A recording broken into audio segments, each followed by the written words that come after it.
Welcome to Just Minding My Business Media, and I'm excited today because we have Miss Danielle Hall here, and she is a personal growth and entrepreneur coach and the author of Transforming from a Caterpillar to a Butterfly.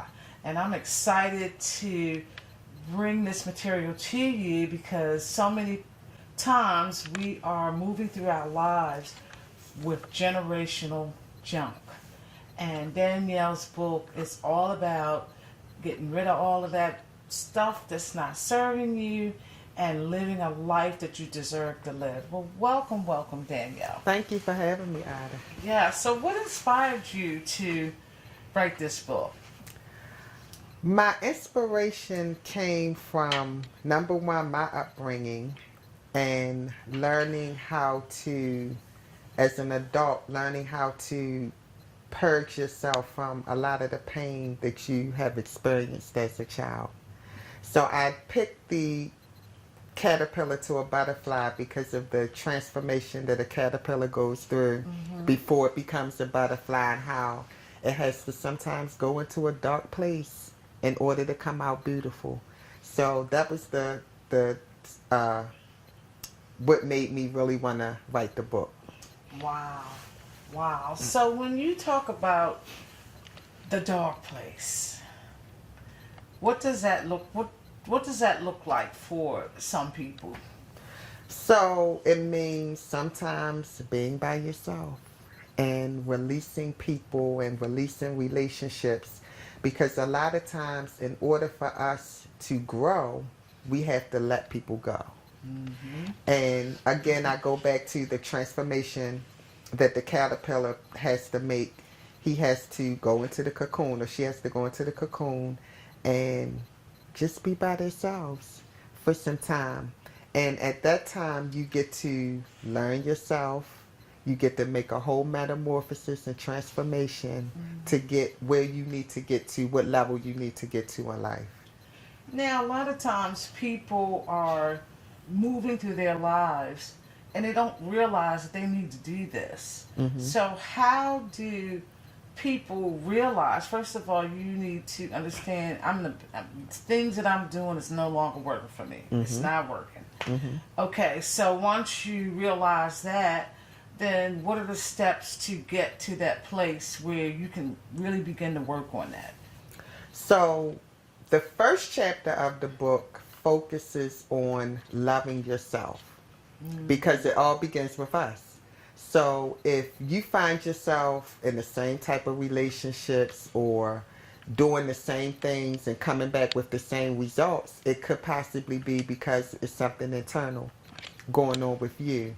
So learning to love yourself means sometimes you got to be by yourself in order to learn what it is that you like, what things are unacceptable for you. Because a lot of things we do in life, we do them for other people, and we don't do them for ourselves. So once you learn to grow into yourself and learn to love yourself, what other people think and care won't even matter anymore.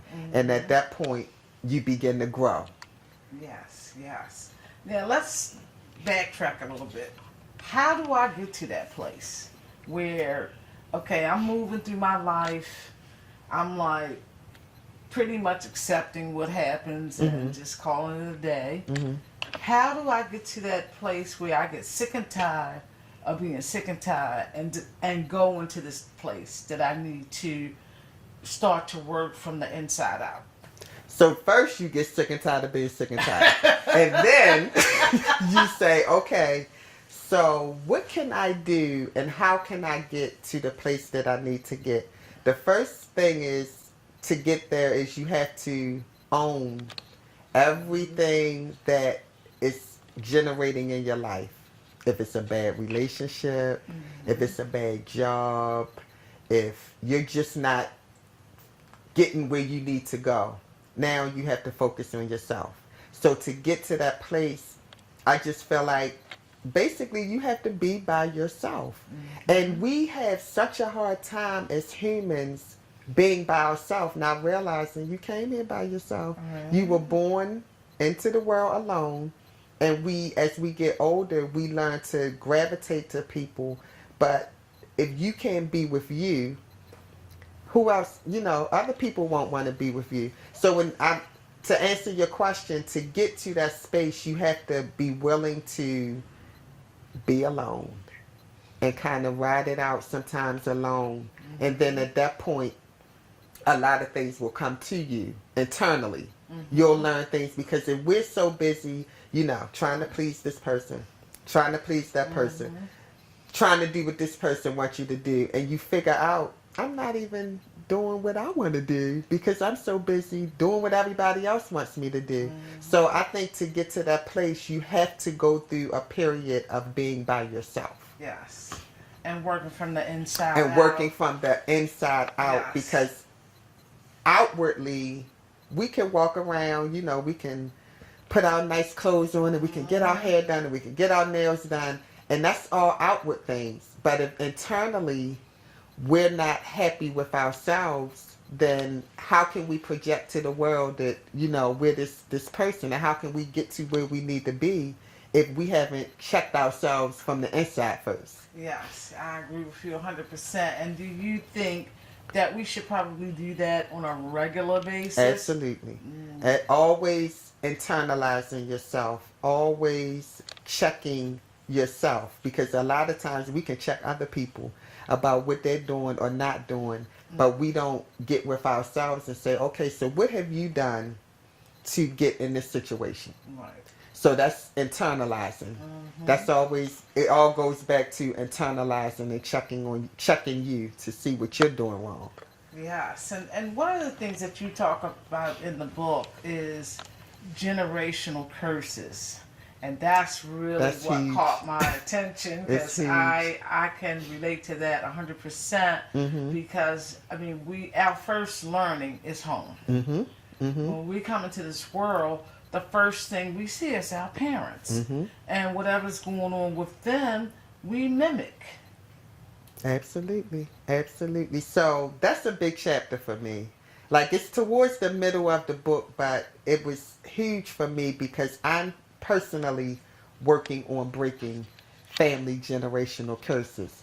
So in order to do that, you have to be strong enough to stand by yourself and say, hey, this is what's going on in the family and somebody got to stop it, because if we don't, it'll trickle down to our children. Then our children will pass it on to their children, and then they'll pass it on to their children. And then the next thing you know, you got this whole 2, 3, 4 generations of people doing the same thing. And one of the big curses that I talk about in my book is alcoholism. That's one of the big ones. Being lazy, not working. These are all things that are handed down from generation to generation. So I tell it's a part in the book about, okay, so every time you go to the dinner table, somebody has an alcoholic beverage, whether it's mom, it's dad, somebody got a beer, somebody is drinking a bottle of wine, and you grow up thinking, okay, that's what we do. We drink alcohol all the time. And then you grow up and you well, shoot, my dad drank a 6-pack of beer every day. If I just drink 2 beers, I'm not as bad as him. And then you'll continue with that cycle thinking, well, a lot of people feel like if my parents did it, it's okay.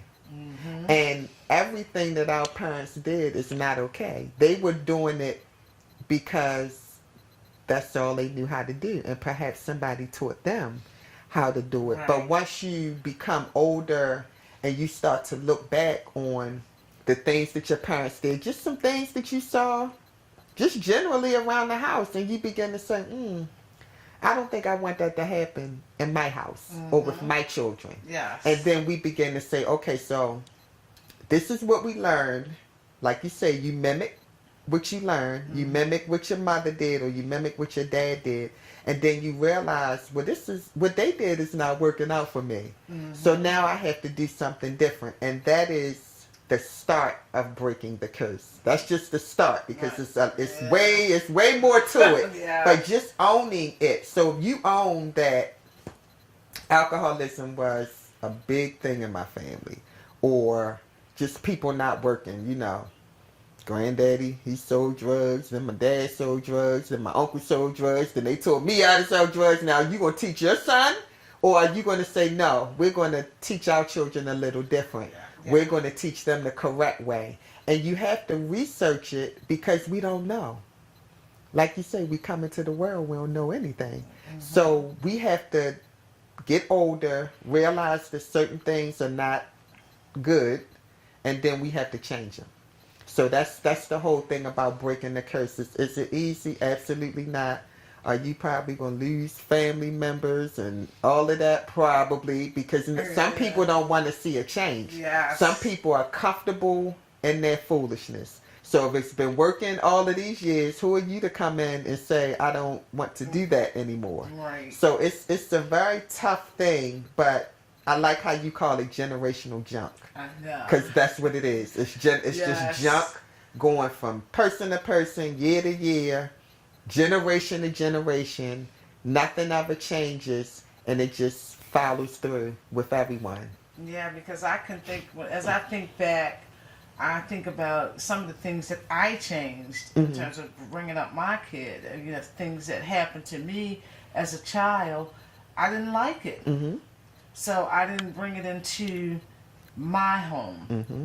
I made the changes, and there were some times that I had to put family members out because of the behavior that they were projecting in front of my child. Exactly. And I've had to no, I'm sorry, you're going to have to go. You got to put your foot down. Yeah, you got to put your foot tough. down. It is. But you have to do it when you want to make that change. Exactly. And it is tough. Very tough. It is tough. It is, because it's almost like the black sheep. Normally, the person that breaks the curses is considered the black sheep of the family, but they're the one who knows the truth, and they want to change it, right, and make it better, because it's not always a bad thing. Everything that goes on generational is not always bad, but it's just deciphering what were the good traits of the family. Like if your family always got together for family reunions, that's wonderful. Everybody gets together and everybody had fun. Mm-hmm. So that could be a good generational thing to carry on. Right. The curses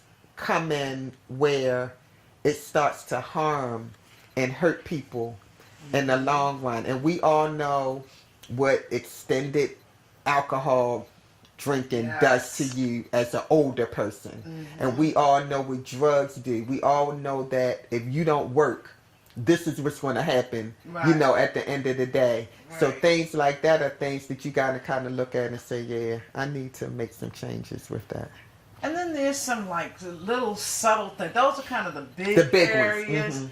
But there could be some subtle things in terms of how you speak to your children. Oh, absolutely. And that reigns true, because what we feed into them is what they're going to abide by. Mm-hmm. So if you're nurturing, like I use nurturing a lot, because nurturing is basically helping someone to grow. Mm-hmm. And when we bring kids here, they have to grow. Just like we had to grow, they have to grow. So as parents, as mothers, as fathers, we have to nurture our children so that, and speak positivity into them, not negative. Even if you feel negative, don't speak it into your kids, because they're going to mimic what you do. So if you grow up, and if your kids grow up and you're constantly yelling and cussing and calling them names and blah, blah, blah, blah, blah, all of that filters into their spirit.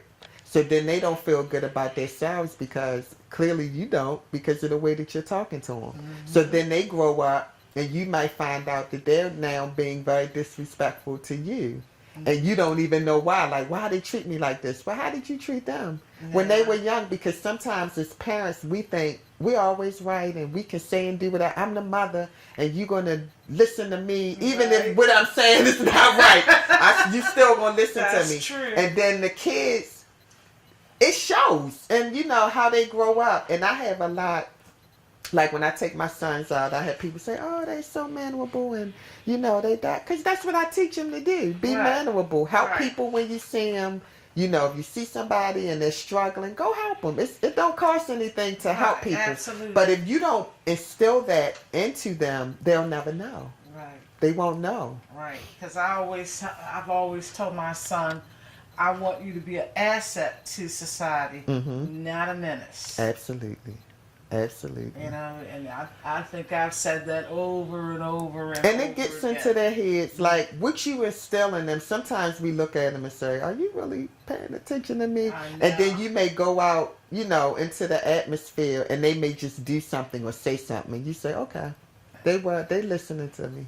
They listening to me." Yeah, I've seen that happen because sometimes I'm like wondering if I'm talking to the wall Mm-hmm. sometimes. Mm-hmm. But then, Mm-hmm. like you said, certain situations arise and you observe that they are They are listening. listening. Yeah. So Yeah. yes, yes. So tell us, what other goodies do you have in the book? Wow. Let's see. I touch on some big things. Number one is self love because that's like kind of top on the list because we gotta feel a way about ourselves before we can do anything.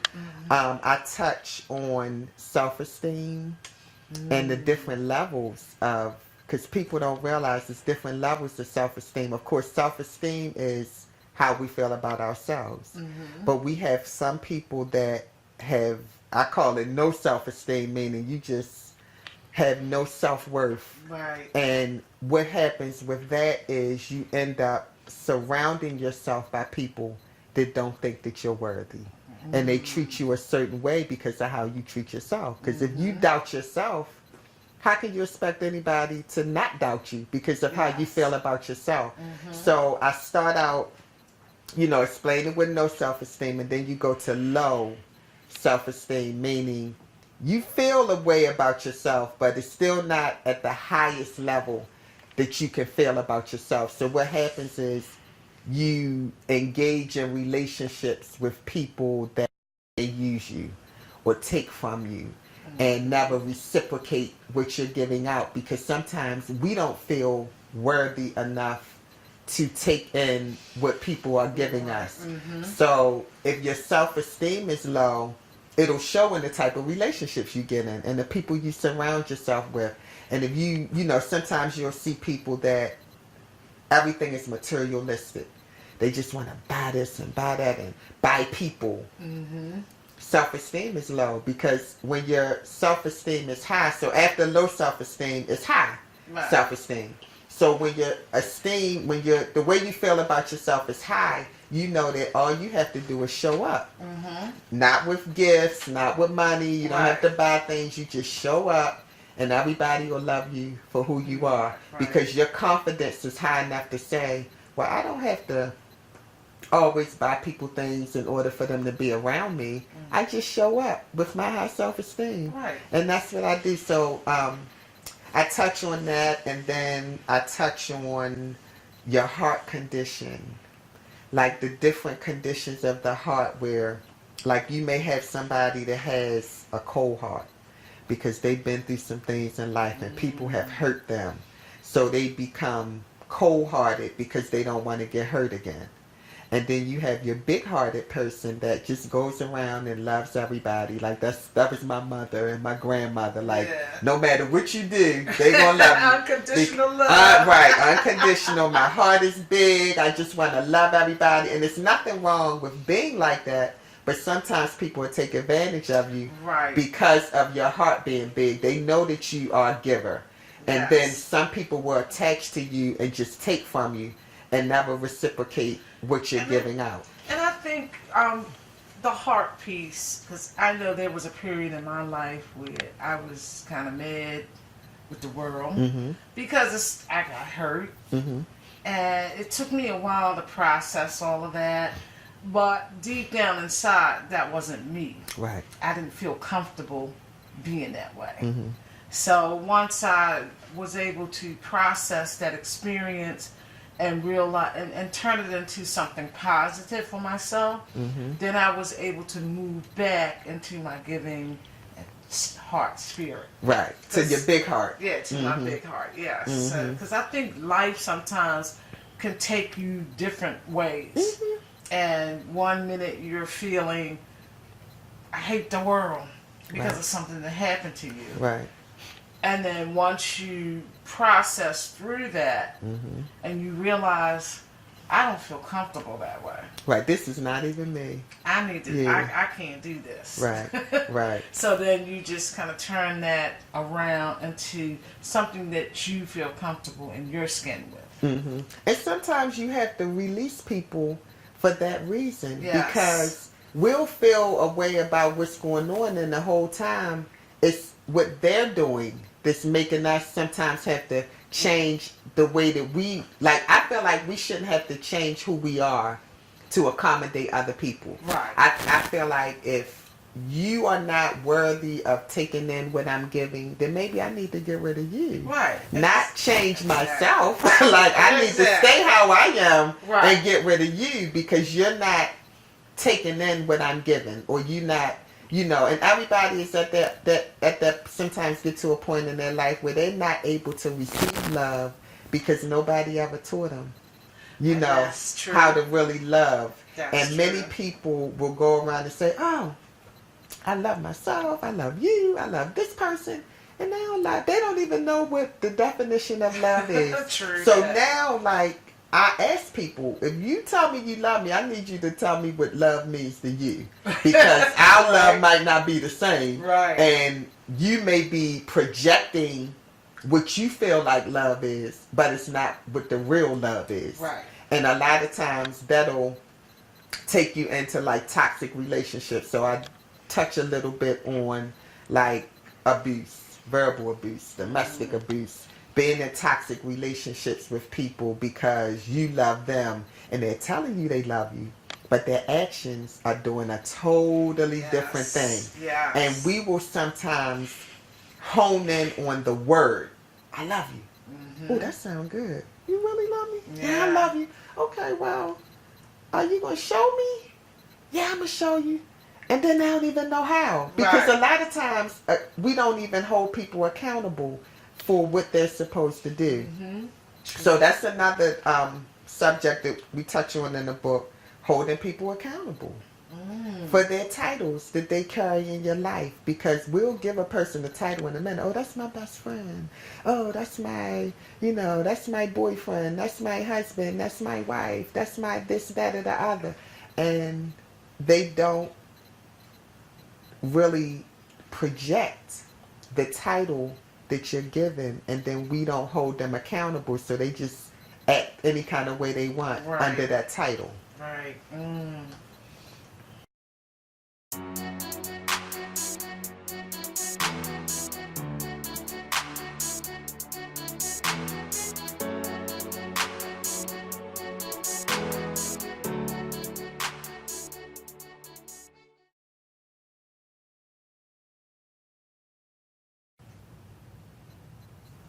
We're here with Danielle J. Hall, personal growth and entrepreneur coach, and the author of Transforming from a Caterpillar to a Butterfly. And I just love that title. Thank you. I did, because I love butterflies. I do too. And the thing, you know, you can picture what that looks like. In terms of, you see the cocoon, and then they struggle getting up out of there. But then once they come out, it's like beauty at best. So I love that title and what it represents. And before we were talking about the love thing and how to making people accountable to what Holding they them say. accountable. And I think that's a huge one, because accountability is very, very important. Because people will tell you, if I had dollars for how much stuff people told me, I'd be rich today. Exactly. And understanding that love is an action. It's an action word. It's an action word. It's an action word. word. You can't just tell people, I love you, but you don't show it. Well, you can, but it only works for the person that's saying it. Right. Because the person that you're telling it to at some point is going to look for you to start showing actions Right.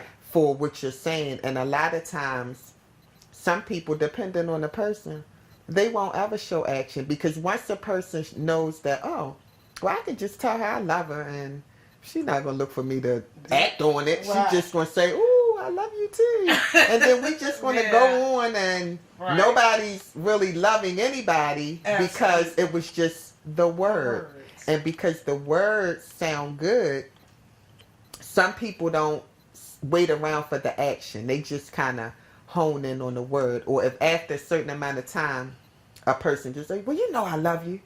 Okay, well, show me. Right. And the minute you do that, now they have to produce something. And at that point, you're holding them accountable. Because you're telling me you love me. Now I'm going to hold you accountable. And as a life coach, you know, we both Yeah. had our we both went through the same certification. So we learn how to listen to people and take what they're saying at bay. So if I listen to you and you tell me something, then I'm going to take you for your word at what you're telling me. And now I have to hold you accountable for that title that you have. And it's like these titles, you go to work.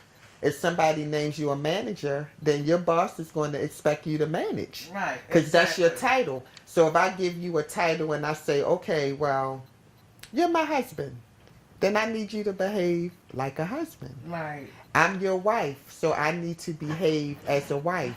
And then there's certain roles that you have to play in order to hold yourself accountable for those titles. Absolutely. And if we fail to do that, we'll learn moving into that particular relationship that it doesn't work out good for us.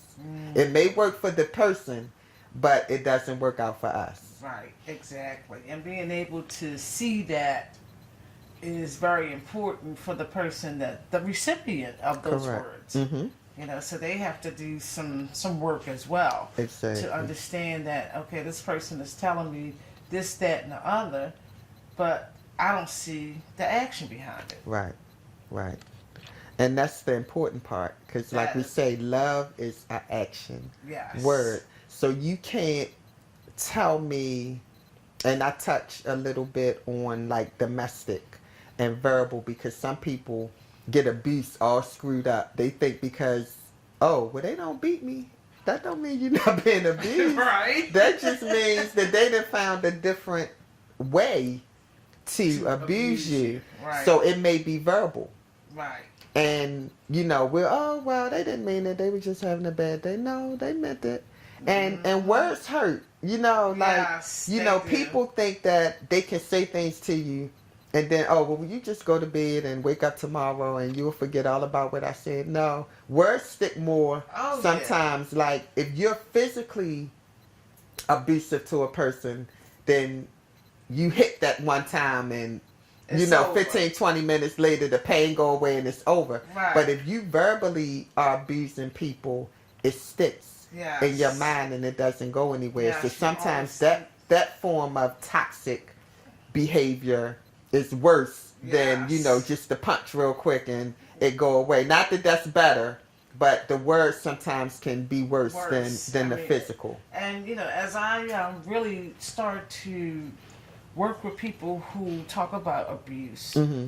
it is so many different levels. Oh my God. Yeah. It is so It many is. different levels of abuse Mhm. that people don't realize is abuse. It's abuse, yeah. Yeah. So many different And levels. verbal is like one of the big ones because, again, you begin to internalize what this person is saying. Mhm. And then what happens is you become fearful of them because you don't even know what they might say or what name they might call you from day to day. Yes. So then you become fearful.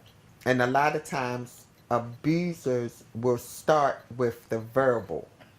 And then they see, how far can I get with this person with my mouth? Right. Like, and what are they going to do Yeah. when I keep on verbally abusing Absolutely. them? And then if they don't, you know, if they flinch or they fall back. Then you think, oh, okay, I can do this. And then the next thing you know comes the physical abuse. And at that point, I feel like with people that abuse people, I don't think that, and this is just my opinion, I don't think that it's rehabilitative. When you are an abuser, you're angry. It's something wrong. It's something happened to you, whether as a child or as an adult. And the way that you channel your anger, if it's physical, how do you rehabilitate that? Right. You know what I mean? Like, you can say to the person, oh, I'm never going to do that again. But what happens when they make you angry again? Right. If that's your go-to. Right. Because some people, their go-to with being angry is, oh, they got on my nerves, let me take a walk. Right. Or let me go to the basement Right. while they're in the bedroom and then let me just get myself together. Right. Some people's go-to is to react. So if your go-to is to react, how can you tell the person, oh, I won't do this again? Because we don't know if you're going to do it again. Right. And the more that you allow this person to do this to you, the more they'll feel comfortable with doing it. And then you'll be in a whole full abusive relationship and don't know how to get out. Yes. And I think in that particular situation, in order for the abuser to not do it again, they have to be really challenged. Oh, absolutely. Absolutely. In such a way that they will not forget the lesson that was taught. But a lot of times they don't get taught a lesson because the person that's being abused sometimes they're scared. Right. So exactly, we can say, oh, well, just leave. Why are you standing there? And then we don't realize that they have gotten into this person's head. Right. They have lowered their esteem to no esteem. So they don't have any high regards of themselves. And they're like, oh, well, maybe it's my fault.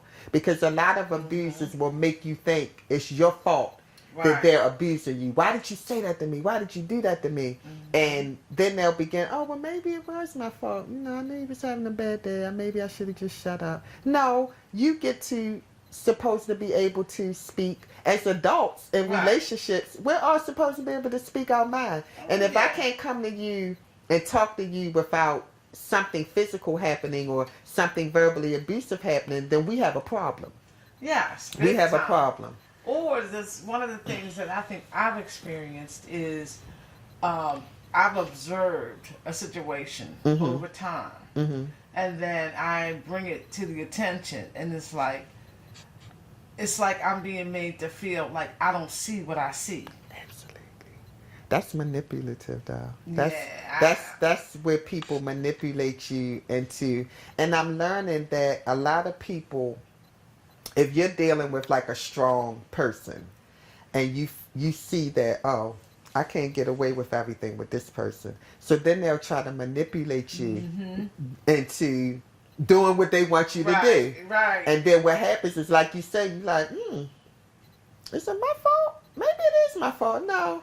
They just manipulated you into making you think it was your fault. But in reality, what you saw was real. Right. How it made you feel was real. And then once I picked that up, I was like, hold up. I know what I saw. Absolutely. If you want me to see something different, then show me. Do something different. You got to do something different. Exactly. Because that's what I see.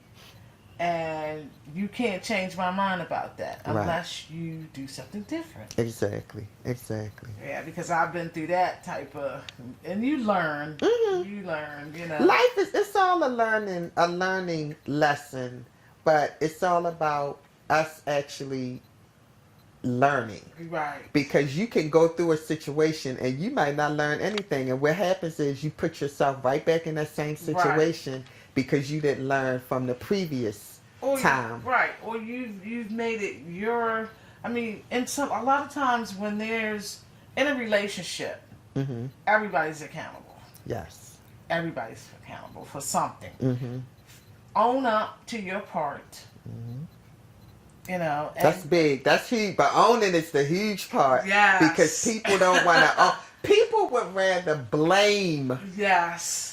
Than to own. Yes. Because blaming means you're passing it on to somebody else. Well, I learned that from my mother, or I learned that from my father, or you did this and you did that. never owning the fact, what did you do to make me react the way that I Right. acted? Right. So owning is a huge thing because Yes. it means you have to come to the grips that I might not be right in this, or I could have did something different. Right. And then once you own it, then you can begin to work on it and make changes. Yes. And like it goes back to, like I talk about how the caterpillar starts out squirming around on the ground, ugly, just a worm, and Right. somebody might step on you if you don't like get out the way. They not really looking down for you. Right. So you begin in this state, and then something happens, and you say, okay, I'm ready to go to a different height. So then you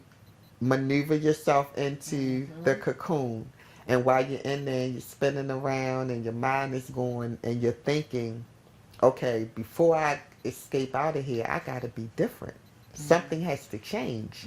So you begin to, and then in human form, this is where I go back to, sometimes you have to be by yourself to make these changes, because when you're always surrounded by other people, you might not think you need to change. Right. Because you haven't owned what your issue is. So we always have to stop and say, okay, I might be the problem. And sometimes we are the toxic person. Like Sometimes we we are. are. Like not all the time, but sometimes we are, and it could be from something that stem back to our childhood or our upbringing, and we never kind of dealt with it. So then we let the baggage go into our relationship, and we don't own our part in it. And we all got some type of baggage. Oh, absolutely. Everybody is. I mean, you live long enough, you're going to accumulate. You're going to accumulate it. Yes, indeed. Even if you did, even children at some point can accumulate baggage depending on what what their environment and what you're bringing around them. Exactly. Wow. So, in your book, are there like some things that the person can engage in and journal? And Oh, definitely. That was a big thing for me with this book, where you can reflect. So I have a section called Reflections. So after you read the chapter, you have a reflection session where I ask questions about the chapter, but it's related to you. So have you ever had a situation where you went through, what was the generational curse in your family? Because everybody got them. Yeah, So what you're not going to do is sit and say, oh, my family was perfect and we didn't have any problems. Every family got a curse somewhere, So now, let me sit back and think. What was the curse? So in the reflection session, it gives you an opportunity to jot down some of the things that you experienced. And then at the end of the book, it's just a journal where you can just write down your thoughts and your reflections. And these are things you can go back to at a later date, because you'll say, oh, I read that in the book. Let me go back and see what I wrote. And then you can reflect on it at a later date. And that's how you can tell whether you're growing. Right.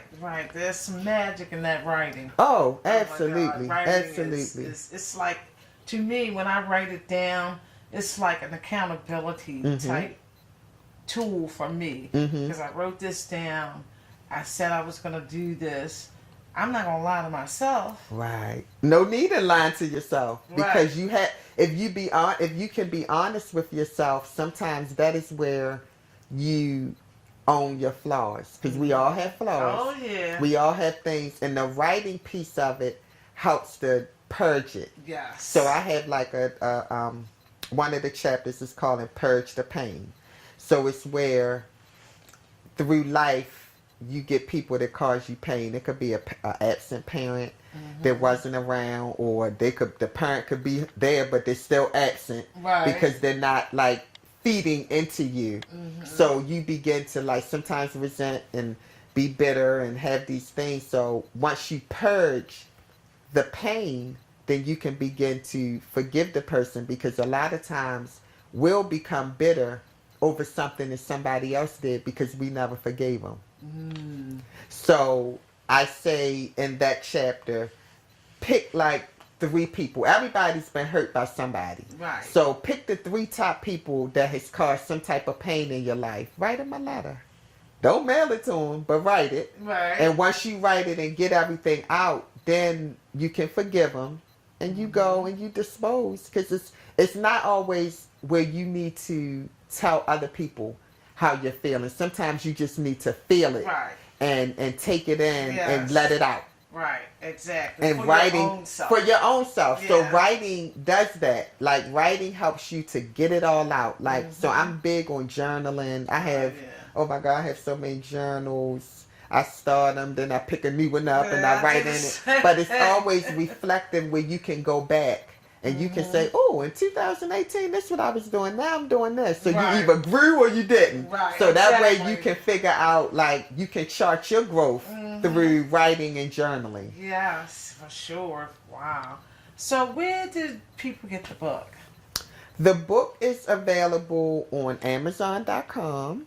It's available on Barnes and Nobles. And my website, which is www.daniellejhall.com, you can order this book. You can order my first book that I wrote and get some information on my coaching services. So all of that is available on my website. Okay, I'm telling you, this has been an awesome, awesome Very conversation. So, any last thoughts? I would just like to elaborate on the whole transformation of yourself and how it will help you to grow in future endeavors. So my part of my coaching practice is personal growth. So I take my clients and we work on your personal growth. And then once you are good and with yourself and you have met all of the obstacles and hit all the obstacles and realize, okay, this is an obstacle that's holding me back. So this is what I need to do. And then when you want to soar, once you have dealt with yourself, then you can soar out and you can deal with other people. So there's people that have businesses and books inside of them and just all these talents that people have and they don't know how to release them because a lot of times we're dealing with internal stuff that we haven't dealt with and it won't allow us to release our gift. Right. So everybody has a gift. You know, I've met people that say, oh, I don't have a gift. I don't do anything good. Yes, you do. It's something that you do good. You just got to dig in there and you got to find out what it is. That's and the right. personal growth piece of it lets you deal with yourself, deal with your issues, own your issues. And then after you get through that portion, now we can work on the business. Like now we can write the book. And now we can open a business. Or now we can do whatever it is that we are designed to do. Because I feel like everybody is put on the earth designed to do something. Oh, yeah. So it's just bringing it out. Right. So that's the part of the coaching that I love about being a coach is you get to meet people, you get to hold them accountable, and you get to watch them grow. Yeah, through and you the get session. to grow. And you get to grow because there's always room for growth. Like nobody's perfect. So it's always something to learn, whether you're learning it from someone else or whether you're learning it from yourself. But it's always room to grow. Yes, yes. Well, this has been awesome, Danielle. I thank you so much. Thank you for having me. This and title of your book. Transforming from a caterpillar to a butterfly, the guide to turning your pain into power. Wow.